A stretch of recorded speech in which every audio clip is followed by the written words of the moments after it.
Le Québec, un pays! 13 août 1990. Gilles Duceppe est élu dans la circonscription fédérale de Laurier-Sainte-Marie sous la bannière du Bloc québécois, qui à ce moment-là n'est pas encore officiellement un parti. Il le deviendra l'année suivante lors d'un congrès de fondation au cégep de Sorel-Tracy. À l'époque, l'existence du parti ne devait être que temporaire et les bloquistes étaient loin de se douter qu'ils siégeraient encore à la Chambre des communes 30 ans plus tard.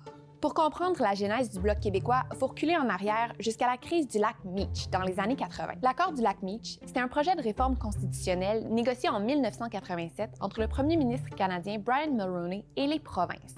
Ça devait faire en sorte que le Québec adhère enfin à la Constitution canadienne, rapatriée de Londres 5 ans plus tôt. L'accord devait notamment reconnaître pour la première fois le Québec comme étant une société distincte au sein du Canada, une idée qui était loin de faire l'unanimité. Même au sein du gouvernement Mulroney, qui a pourtant négocié l'accord, certains ministres ont des réserves. C'est notamment le cas de Jean Charest, qui dépose en 1990 un rapport proposant des amendements à l'accord du lac Meech. Ce rapport-là, c'est la goutte qui fait déborder le vase pour Lucien Bouchard, alors ministre de l'Environnement au sein du cabinet Mulroney. Comme il estime que les amendements proposés par son collègue dilueraient la portée de l'accord, Bouchard claque la porte de son parti le 21 mai 1990. Ce rapport n'aurait pas dû exister.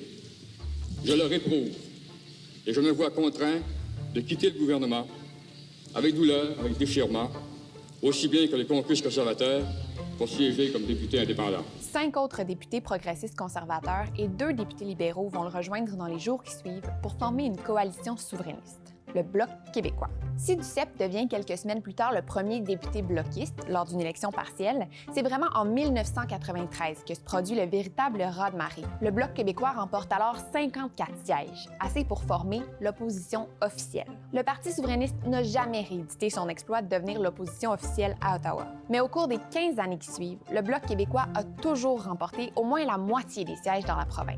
Mais en 2011, la vague orange et le NPD engloutissent le Québec et le Bloc québécois est terrassé. Gilles Duceppe perd pour la première fois le siège qu'il occupait depuis 21 ans et le Bloc québécois perd sa reconnaissance officielle comme parti. Les années qui suivent sont marquées par des luttes intestines et les chefs se succèdent à la tête du parti.